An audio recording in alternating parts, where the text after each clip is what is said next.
Hi everyone. So today what we're going to do is we are going to talk about how to make groups and how you can modify your work so that certain kids see the work, certain kids don't, and then that way you can give kids different work based on abilities, based on IEPs, based on things like ESL. However you choose to hand out your work, you can also create groups for things like group projects or discussions. If you want to do like literature circles and you want to have different groups for each book, you can do that as well. There's a whole bunch of different uses for this. And so far it's a fairly underutilized tool. So what I'm going to do is I'm going to go to Class Tools. Now Class Tools has a lot of different things in here, and you can figure out, what works for you, what you would like to try in here. For the most part, it is alphabetical, so I'm going to go to Groups, G. And you can see here, I've already decided to make a group as a sample here when I was trying it out. So you have two different things. You've got categories and then you've got groups. So the categories I recommend being, especially if you're modifying for something like IEPs or different levels of ability, I highly recommend that you make the groups based on the subject, because kids are going to have different abilities in different subjects, and then that way you can make sure that everybody who's and I keep going back to the ESL because it's the easiest way to group the kids, but that way those are the kids who are ESL in math might be getting one assignment, but the kids who are ESL in English might be getting something completely different. Like it's depending on whatever subject you're giving out to the kids at the time. This is going to be really important. So what you're going to do is you're going to start off with creating a new category because you won't have anything yet. And like I said, I highly recommend you name it the subject name, but if you're choosing to make a group for something like literature circles, your category name could be literature circles.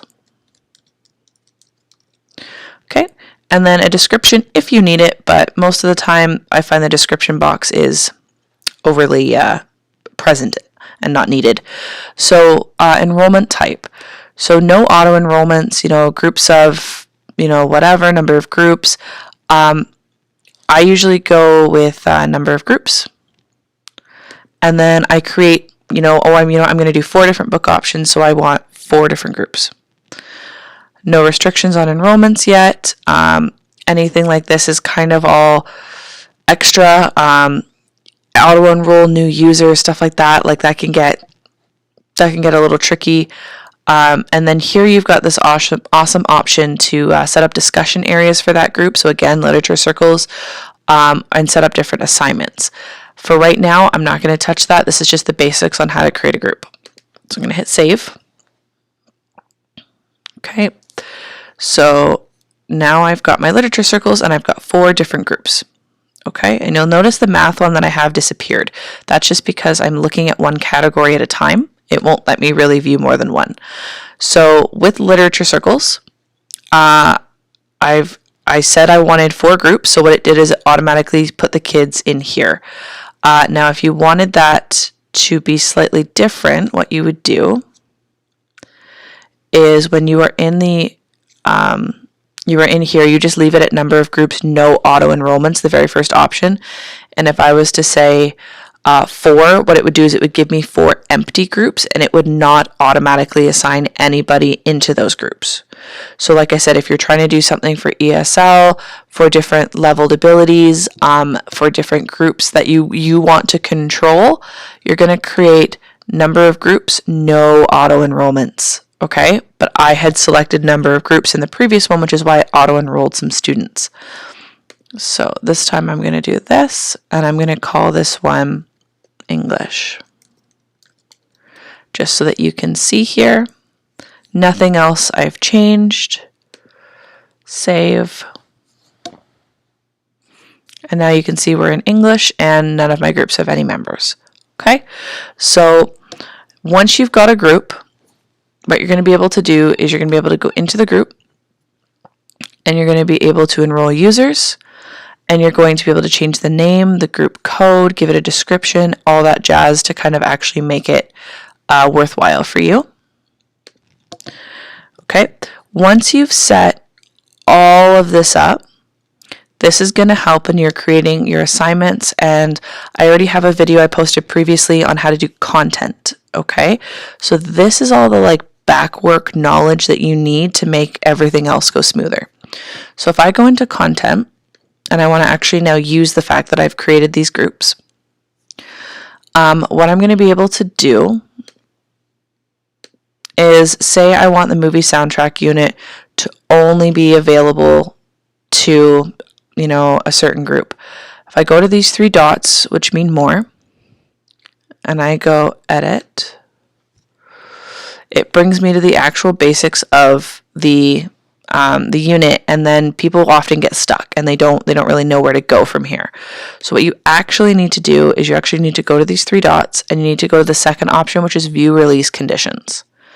Okay, so that's basically if you meet the conditions, they will release the content to you. If you don't meet the conditions, they won't.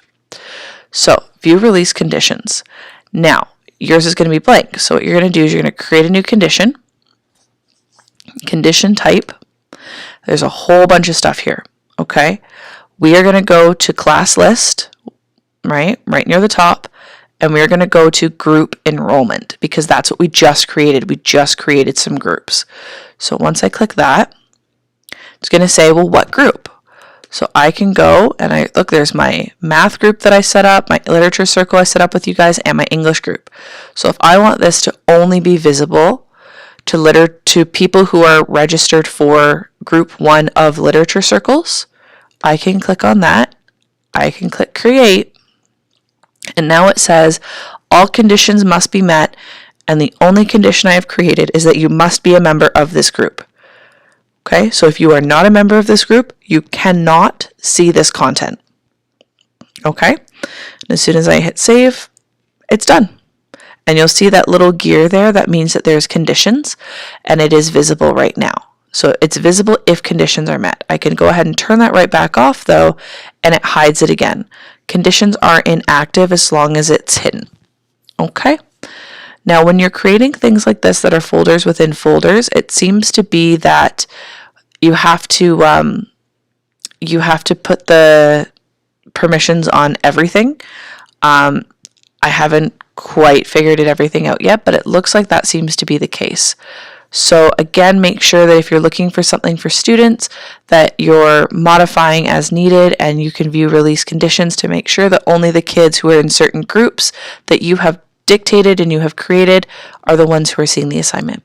Okay, hopefully this was helpful, and that you're going to be able to have a little bit of an easier time creating some differentiated online content. Thanks.